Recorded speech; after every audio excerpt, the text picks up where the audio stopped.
connaissez ce générique, ce que le monde doit aux Juifs, avec Caroline Amouyal. Bonjour Caroline. Bonjour Ilana. Alors il y a des inventions qui ont bouleversé nos vies et pourtant on connaît à peine les pauvres, ceux qui en sont à l'origine. Prenez l'ordinateur personnel, cet outil sans lequel nos journées seraient bien différentes et mes matinales bien pauvres. Derrière cette révolution, eh bien un homme, un ingénieur discret, juif mais visionnaire. Aujourd'hui, vous nous racontez l'histoire de Lee Felsenstein. Et oui, on va parler d'un homme qui a littéralement contribué à démocratiser l'ordinateur. Lee Felsenstein, né le 27 avril 1945 à Philadelphie dans une famille juive d'origine modeste. Son père Jack, comme pas Jack Dawson, mais voilà, était artiste et membre du Parti communiste américain, un environnement qui a éveillé très tôt la conscience sociale et politique du jeune Lee. Et très jeune, Lee est fasciné par la technique et par l'électronique. Il intègre l'université de Californie à Berkeley, où il se passionne pour l'ingénierie électrique, mais aussi pour la contestation sociale. Et d'ailleurs, un événement en particulier va façonner son engagement pour une technologie au service de tous. Oui, alors qu'il participe activement au Free Speech Movement en 1964, ce mouvement étudiant qui défend la liberté d'expression sur les campus. Il est arrêté lors d'un sit-in à Sproul Hall, un épisode qui façonne son engagement pour une technologie accessible à tous. C'est ce qui le conduit à imaginer des ordinateurs pour le grand public. Nous sommes dans les années 70. Lee Felsenstein cofonde et rejoint le légendaire Homebrew Computer Club, ce cercle de passionnés où se côtoient aussi des noms comme Steve Jobs et Steve Wozniak. Lee il conçoit le VDM1, un module d'affichage vidéo qui permet de dialoguer en temps réel avec l'ordinateur. Une petite révolution pour l'époque.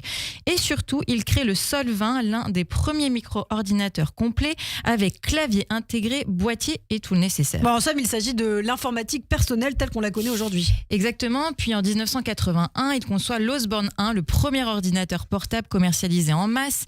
Une valise un peu encombrante, mais déjà révolutionnaire. Grâce à lui, on peut transporter ses données partout. L'ancêtre du cloud. Oui. Alors, ce qui est intéressant avec Lee Felsenstein, c'est qu'il ne s'intéresse pas seulement à la technologie, mais également à son impact social. Et oui, toujours en lien avec ses idéaux, nombre de ses créations sont pionnières dans la réduction des coûts des technologies informatiques afin de les rendre accessibles à tous, à de grands marchés.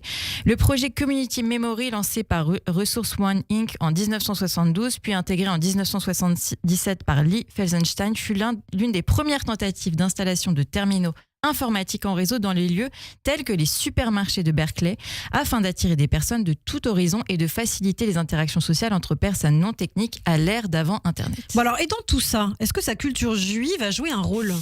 Eh bien, Lee Felsenstein est un juif dit culturel, non pratiquement, mais profondément marqué par ses racines. Il a grandi dans une famille où judaïsme et engagement social étaient liés et dans ses prises de parole, il a toujours revendiqué cette identité juive, non pas comme un mode religieux, mais comme un socle éthique et communautaire. D'ailleurs, c'est en cela qu'il se concentre sur des initiatives locales inclusives comme son fameux projet Community Memory, un système d'information communautaire préfigurant Internet qui permet à tous, même sans compétences techniques, d'accéder à l'information. Un homme de conviction donc, mais sans dogmatisme. Exactement, Felsenstein est de ceux qui croient que la technologie doit servir la communauté. Il reste très critique sur les dérives actuelles du numérique. Il a même qualifié l'intelligence artificielle d'intelligence artificielle stupide. Bon.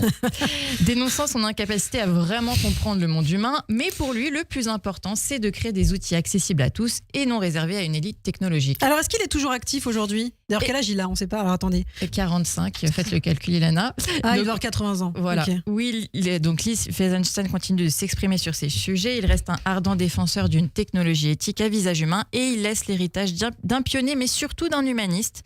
Grâce à lui, l'ordinateur est devenu un outil du quotidien. Comme quoi, derrière chaque machine, il y a toujours un peu d'humanité. Eh bien, merci beaucoup, Caroline Amouyal. Merci à Lee, en tout cas, pour mon ordinateur, du coup, ce matin. Merci beaucoup. Très belle chemise, d'ailleurs, pour ceux qui nous regardent sur YouTube. On vous retrouve la semaine prochaine. À la semaine prochaine. Avec plaisir.